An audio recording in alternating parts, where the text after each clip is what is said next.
Eu sou o Demetrio Teodorov, futurista e estrategista, e faço parte do elenco de palestrantes da Casé Fala. Estou aqui para uma temporada de especial Futuro no Presente no podcast Casé Fala, onde vamos, com a ajuda de especialistas de profissionais do mercado, desenhar o futuro sobre temas de impacto na nossa sociedade.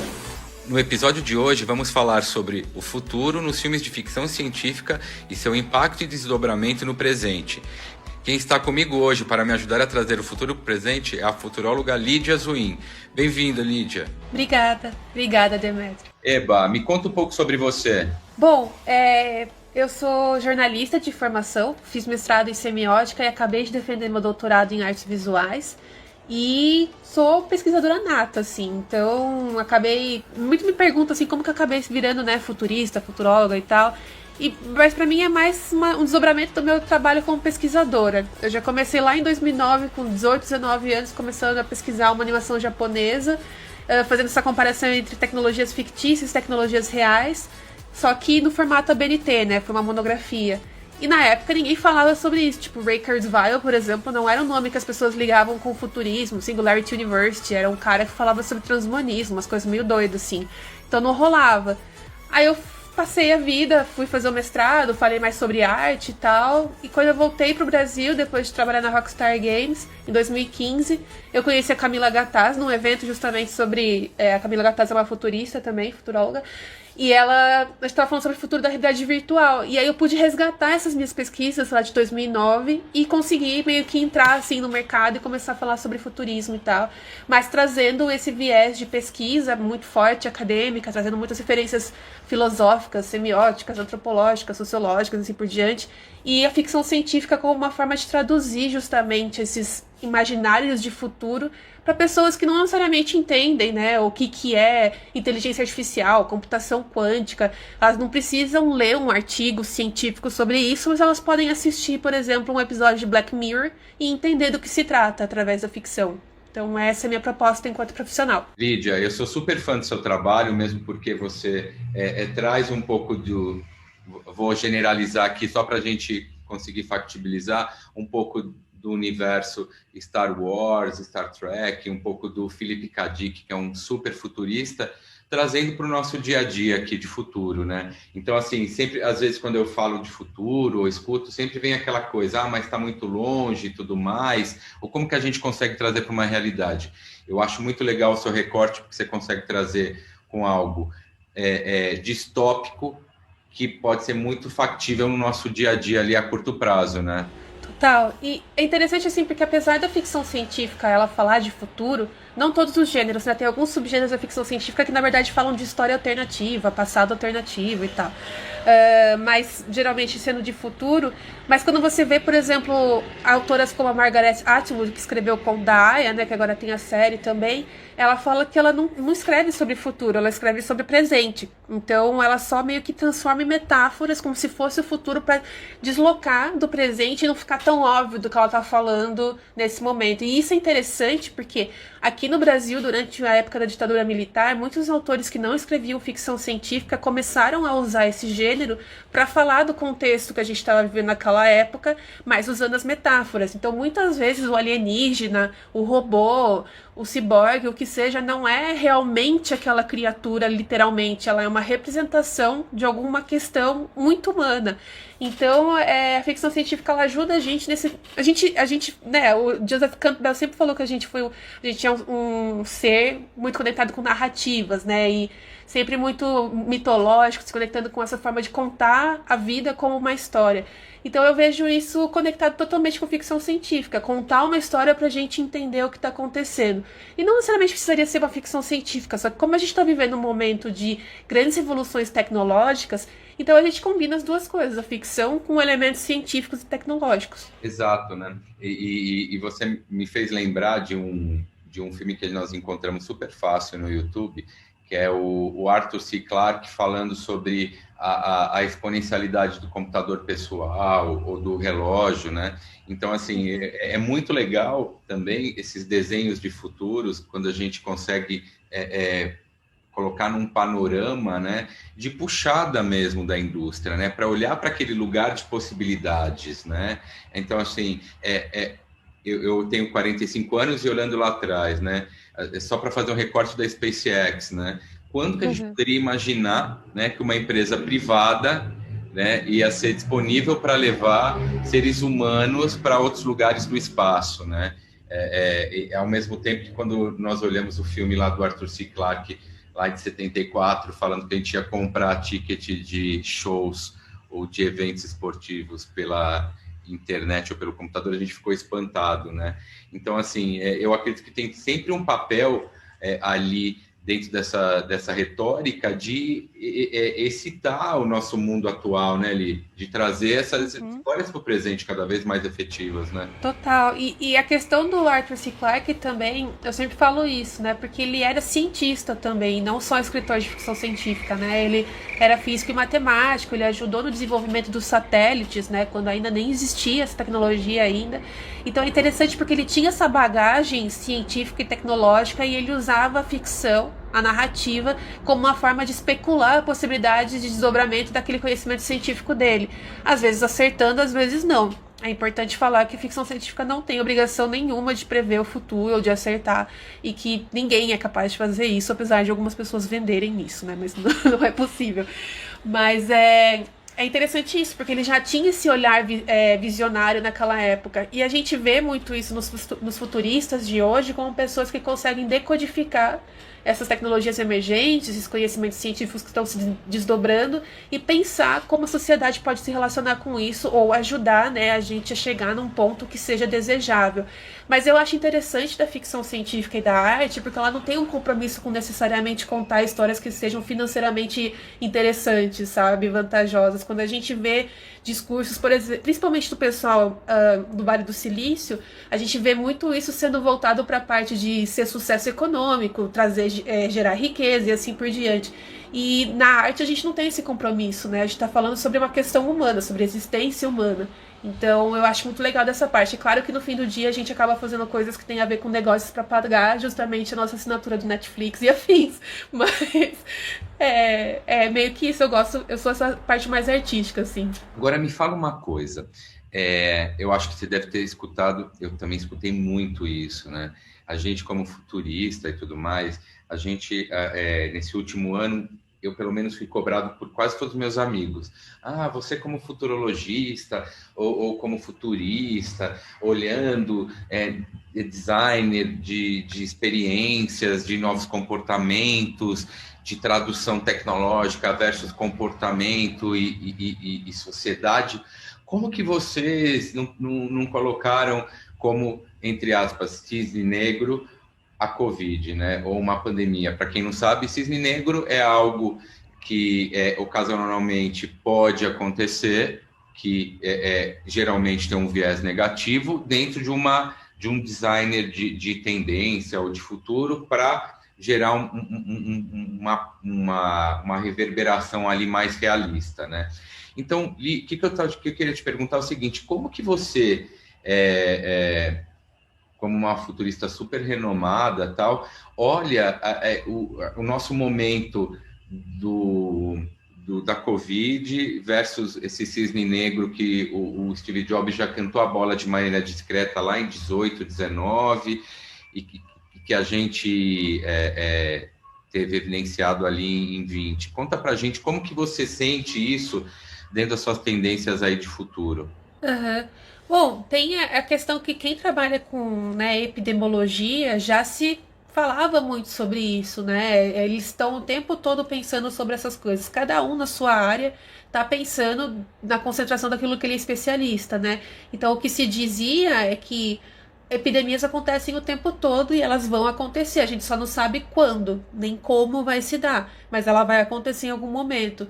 E a gente meio que ficou desprevenido, assim, no sentido de que, tipo, faz tanto tempo que não acontece uma epidemia assim tão grande, né? Agora a gente tem tecnologia suficiente. Se acontecer, a gente desenvolve as coisas rapidinho e tal.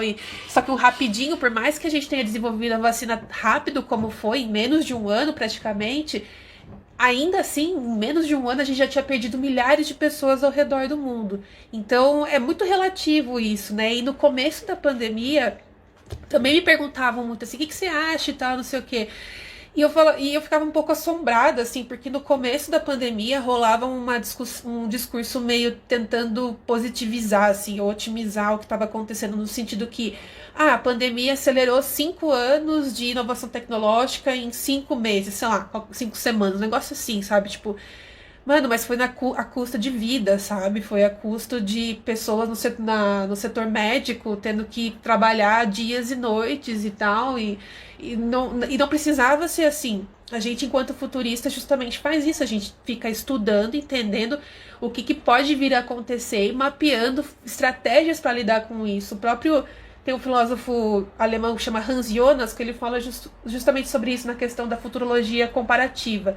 Ele fala que a gente tem que imaginar os piores cenários possíveis para daí a gente conseguir ver como evitá-los ou então como sobreviver a eles, né? Então por isso que eu tenho também essa pegada mais distópica, né? Porque é mais fácil a gente prever o que vai dar ruim, que se der bom a gente só aproveita, né? Mas foi meio que isso que rolou. Eu acho que rola um pouco de insensibilidade, assim, da parte de algumas pessoas que ficam atrás de tendências, porque é meio que aquele discurso necropolítico que a gente escuta, né? Mas o Brasil não pode parar, a gente tem que trabalhar, não sei o quê. Tipo, cara, não é isso.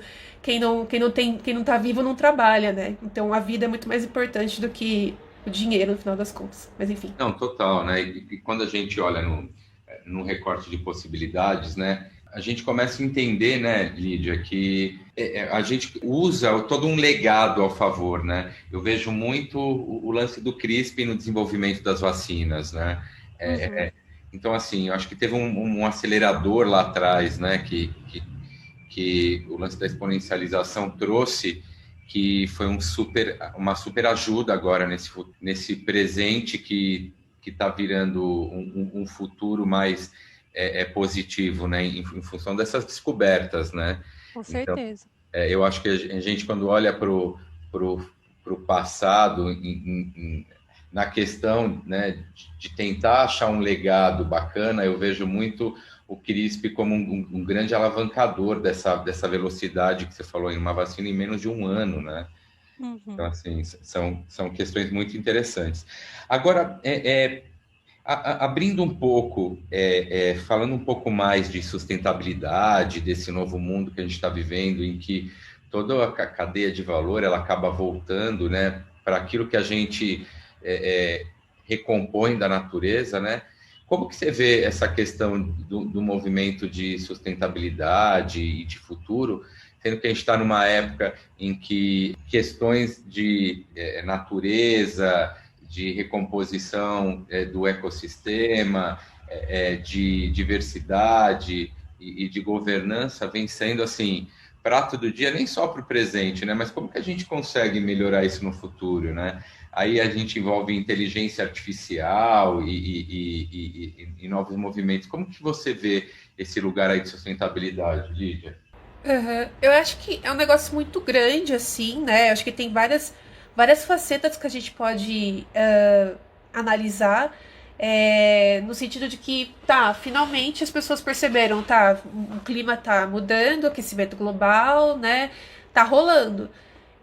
Mas começou a se desdobrar isso de uma forma que se tornasse interessante mercadologicamente, porque a mudança climática já estava acontecendo pelo menos desde os anos 70 e 80, mas só agora se tornou interessante ou talvez urgente para algumas nações, algumas empresas começarem a pensar de forma mais urgente. O que não evita que exista o famoso greenwashing, né? Que é essa expressão que fala de tornar as coisas sustentáveis num pacotinho que fala que é sustentável, com um selinho que fala lá que é sustentável, mas na verdade não. Eu vi recentemente um meme muito engraçado, que era muito engraçado e terrível, porque era tipo uma garrafa, acho que de água, não sei, escrita, essa garrafa não é feita de plástico, ela é feita de papel. E aí abri e tinha uma garrafa de plástico dentro, sabe? Então...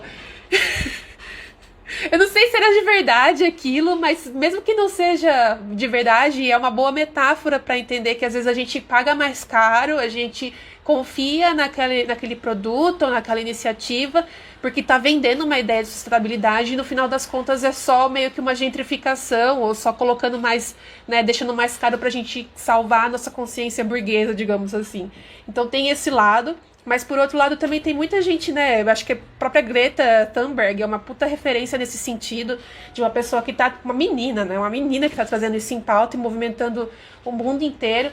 E na ficção científica eu também vejo esse tipo de movimentação, né? Mesmo... Tem um autor canadense que chama... Canadense ou americano, não lembro agora, mas...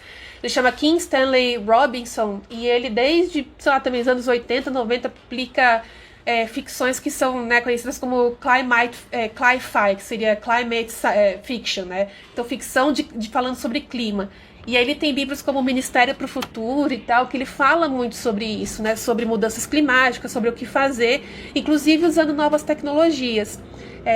Eu ainda estou para ler esse livro, então não sei contextualizar exatamente com o que ele fala lá de solução tecnológica, mas eu achei interessante, porque ele traz justamente possibilidades que são possíveis de serem realizadas, baseadas em ciência e em tecnologia, visando justamente essa questão da sustentabilidade. E, por outro lado, eu li recentemente também um livro do Douglas Rushkoff, que fala muito sobre tecnologia, comportamento e tal, chamado Teen Human, que ele fala justamente isso. A gente chegou num ponto em que a gente meio que relegou para as tecnologias e para a ciência que ela resolva os problemas, quando na verdade o que a gente precisa fazer é se conscientizar enquanto espécie, enquanto ser humano. Por mais que a tecnologia seja super avançada, não sei o que lá, ajude a gente a resolver, se a gente não parar e pensar e começar a mudar nosso comportamento agora, não vai ter inteligência artificial, não vai ter Skynet, não vai ter nada que vai resolver. Então, não vai dar conta. E a gente acaba, em alguns momentos, a gente acaba meio que relegando isso num status meio religioso até, né? Que o Yuval Noah Harari fala sobre isso, né? No Homo Deus, e como a gente trocou a religião ou a fé em certas coisas para essa fé na ciência. Então, tipo, até porque a gente vê a ciência desenvolvendo tanto ao ponto de transformar coisas que eram fictícias e só, né, fruto da fé em realidade. Seja, né, a extensão da vida, ou viver para sempre, viver numa outra dimensão, que seria a realidade virtual e tal. Então é bem interessante ver por esse lado, assim, também. Mas eu acho que cada vez mais a gente tá ficando mais consciente sobre isso. Nem que seja por uma questão financeira ou de marketing, sabe? E isso é uma coisa que me pega muito. Eu já conversei com muitos amigos, assim, também que trabalham na área, mas é aquela coisa do pinkwashing, do greenwashing, que é isso de colocar o token lá, né, da pessoa LGBTQI+, colocar o token lá da pessoa que é negra, colocar o token lá que é sustentável e que, na verdade, no fundo, tanto faz isso. É só para mostrar para o cliente, né, para as pessoas que a gente é consciente. E isso angaria mais valor simbólico para a empresa, mas a gente não está necessariamente preocupado com isso.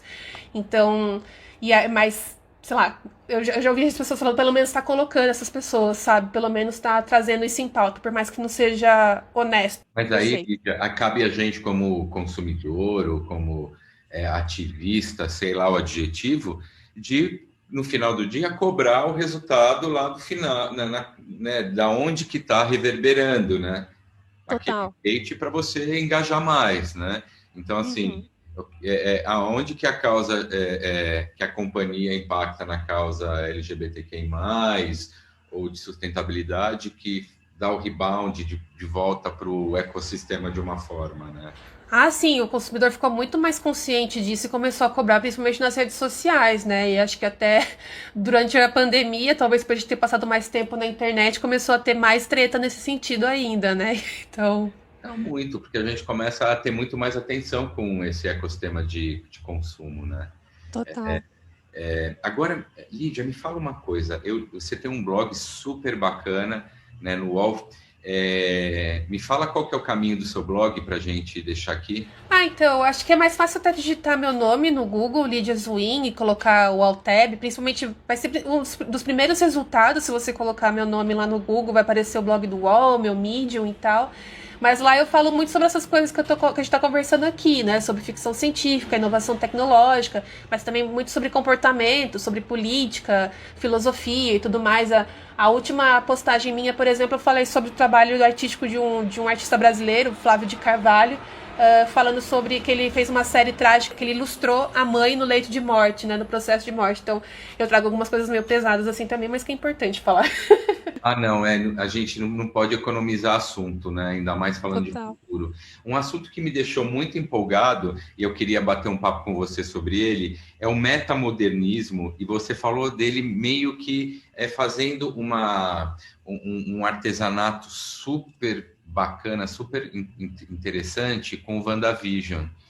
Eu queria que você falasse um pouco para a gente, porque o WandaVision, para quem não sabe, é uma série da Disney Plus de dois personagens aí do legado do universo Marvel e que a personagem principal ela cria mundos paralelos para suprir uma dor, né? Não vou dar aqui spoiler, mas Lídia, você discorreu muito legal sobre esse metamodernismo. Me fala um pouco dele e já dá uma canelada aqui no WandaVision pra gente. Tá. O metamodernismo é uma proposta de dois autores, né, pesquisadores holandeses, que eu não vou lembrar o nome agora, mas enfim, tem lá no meu, no meu blog. Depois a gente coloca aqui no. E eles propuseram que a gente já não está mais vivendo nem na modernidade, nem na pós-modernidade, mas sim nessa metamodernidade ou esse metamodernismo. O que significa isso? Durante a modernidade, o pensamento, a sensação, né, coletivo Zeitgeist, digamos assim, era uma coisa mais positiva. Era o começo do século XX, apesar de ter aquela grande depressão, começou a engrenar, ou até por conta das guerras, então as pessoas tinham um pouco mais de otimismo. Depois disso, lá na época da Guerra Fria, mais ou menos pós-Segunda Guerra Mundial, a gente começa a ver o desenvolvimento de certas tecnologias, ou mesmo dos meios de comunicação, e a gente entra no chamado pós-modernismo, com autores como Bauman, que ficam questionando, né, modernidade líquida e assim por diante. Só que a gente já não está mais vivendo nesse momento.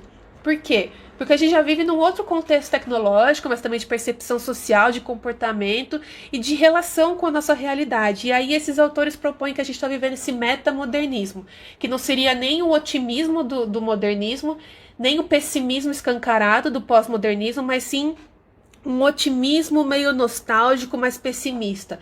É aquele tipo de comédia obscura, assim, uma piada autodepreciativa, digamos A vida assim. Tim Burton. Tipo isso, só que acho que até pior, sabe? Eu acho que é mais tipo Fleabag da vida, sabe? Sim, super.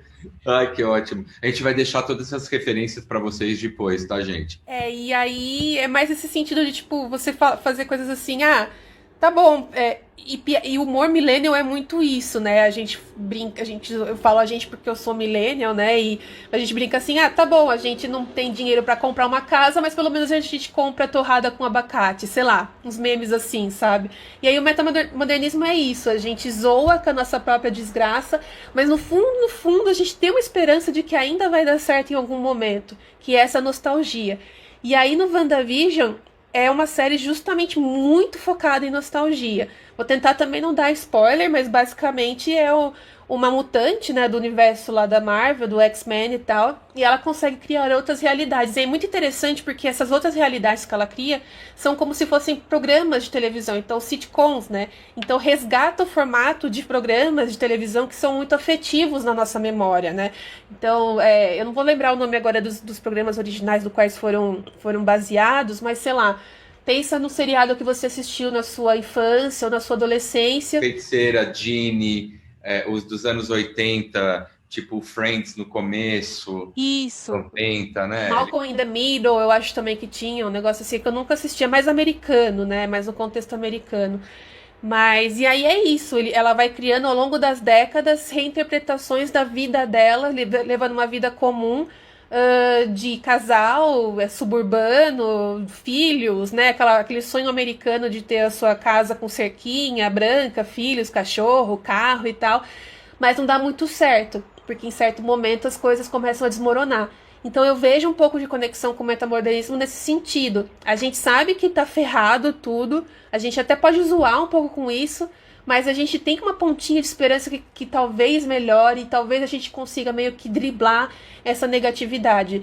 E eu acho que na prática, quando a gente pensa nos nossos comportamentos diários, e principalmente agora na pandemia, são essas formas de tentar escapar da realidade, seja com skincare, seja com fazendo, nem que seja compra, sabe? Compra pode ser uma coisa negativa, no final das contas você fica com débito, né? Com Uma dívida. fuga positiva, vamos falar assim, né? Mas é uma fuga, né? Então é meio que isso, sabe? A gente pode até saber que tá ruim, mas a gente tem uma esperança de que vai conseguir melhorar ou que a gente vai conseguir superar essa, sabe? Ô, Lídia, para a gente ir afunilando aqui e já meio que fechando meio que partindo para fechar nosso papo, a gente tem um momento aqui de lições aprendidas, né? Eu meio desenhando o futuro, lá uns 5, 6 anos atrás, eu falei com um grupo de pessoas sobre plataformas de vídeo, né? E era bem o começo da exponencialização do Netflix e tal, e eu apostava ferozmente na plataformização de canais, e o que está acontecendo, então, foi uma coisa que eu acho que eu acertei a bolinha no buraco, né? Então, assim, é o que está acontecendo, a gente vê os conteúdos sendo colocados em clusters, em plataformas, aí como o MUBI, como o Globoplay e tudo mais.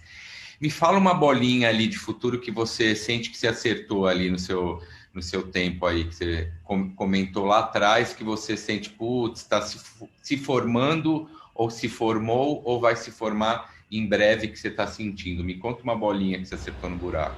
Putz, eu acho que era isso, sabe? Quando eu comecei a pesquisar lá em 2009, que eu já estava falando sobre essas questões de inovação tecnológica, referência de ficção científica e inovação tecnológica, e isso meio que acabou se tornando uma coisa corriqueira hoje em dia, né? Então, quase 10 anos depois, um pouco antes, né? 2015, 2016, que eu percebi mais isso.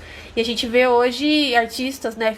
Autores de ficção científica sendo contratados por empresas, por governos, para pensar futuro, né? Então era um negócio que eu tava lá falando, de justamente trazer essa visão mais artística para se pensar o futuro. E por outro lado também eu não tenho muito assim de tentar prever as coisas, sabe? Eu gosto de tentar entender o que tá acontecendo e ver onde chegar, mas eu tenho os meus desejos pessoais e eu gostaria muito que a realidade virtual avançasse assim pro metaverso. Parece que tá indo para esse lugar. Quando a gente vê, né, que a Epic Games recebeu, acho que incentivo de 1 milhão de dólares para poder fazer o metaverso, então tô esperando, que é uma coisa que eu adoro e espero que a gente chegue lá. Eu que consumi muito De Volta para o Futuro, então estou esperando o carro voar. Então, assim, esses drones pilotáveis aí por humano dentro é o que mais me motiva ultimamente. Sei. Então, pra mim é realidade virtual, assim. Eu até tenho headset e tal, mas não tá lá ainda, sabe? Não tá naquele ponto de viver que nem ficção científica. Mas eu acredito que a gente vai conseguir chegar. Nem que seja. Tava pensando nisso esses dias, aliás. Tá pensando até em escrever uma história. Talvez a gente não chega nessa realidade virtual super imersiva da ficção científica pelos meios que a gente está usando. Então, headset, né, imagem, vídeo, 360 e tal, mas talvez manipulando os nossos sonhos e conectando as nossas mentes. Que nem aquele filme da Jennifer Lopez dos anos 90, A Cela, não sei se você lembra. E já tem pesquisa disso, né? Saiu recentemente que alguns cientistas já conseguiram meio que interferir no sonho de uma pessoa, entrar no sonho dela e colocar uma propaganda, sei lá, um negócio assim, um negócio bem louco, assim. E aí eu fiquei pensando, será que talvez a realidade virtual do futuro seria, na verdade, uma manipulação dos sonhos, né? Sonhos lúcidos, assim, porque no sonho a gente consegue criar qualquer coisa, a gente não depende de placa de vídeo e processamento, né? Então, sei lá. Imagina você juntar essa tecnologia, ó, Lídia, vamos fazer uma startup que junta a tecnologia da tela com a tecnologia do Inception. Que você... Nossa, Vamos fazer uma dessa, Lídia? E vamos ver. queria, meu sonho. Nossa, é um Inception com a cela, que você trata, vende, e ao mesmo tempo que você coloca uma ideia de uma maneira, né, mais específica dentro da vida das pessoas, né? E isso é muito o que o Philip K. Dick já falava lá nos anos 70, né? O Ubik, o romance dele é justamente sobre isso. Então, é muito louco. Depois vamos marcar um outro podcast para a gente falar só do Philip, porque ele é uma coisa na nossa vida, né? Sim, inclusive para quem tá ouvindo e não tem, né, não leu, eu já recomendo que assista a série da Amazon, que é Os Sonhos Elétricos de Philip K. Dick, porque é muito bom. É muito bom mesmo. Fora que tem a Janelle Monáe, né? Já vale Sim. Gente, Nossa, Lídia, olha, eu queria ficar mais aqui, mais meia hora com você, mais 1 hora, mais 2 horas, é infinito. É sempre assim quando a gente se encontra no mundo físico, no mundo digital, é assunto que não acaba mais. Super obrigado, te agradeço aqui de joelhos por ter vindo aqui falar do futuro para o presente. E aí, olha, é o espaço agora para você falar suas palavras, dar seus contatos, sua vida aqui. Seu momento, Li. Legal. Não, obrigada, Demetrio, por me chamar. Fico muito feliz de estar participando aqui. A gente já é amigo há tanto tempo e é muito legal estar continuando fazendo coisas juntos, né? Mas assim, meu livro, minha vida é um livro aberto no Google. É só você colocar meu nome que só aparece eu com esse nome. Então, eu brinco que tem uma senhora em Milão que também tem o meu nome, mas não sou eu, então é fácil de distinguir. Então, mas tô em todas as plataformas, as redes sociais, tem várias coisas por aí. Se for procurar, vai achar desde texto, né, falando de filosofia, futurologia, e vai capaz de achar ainda minhas fotos de quando eu era blogueirinha. Então, tem muita coisa rolando. Eba. Lídia, mais uma vez, super obrigado por me ajudar a trazer o futuro para o presente. E estamos juntos aqui mais uma vez nesse momento de amplificação da nossa trajetória aí de radar de inovação. Obrigado.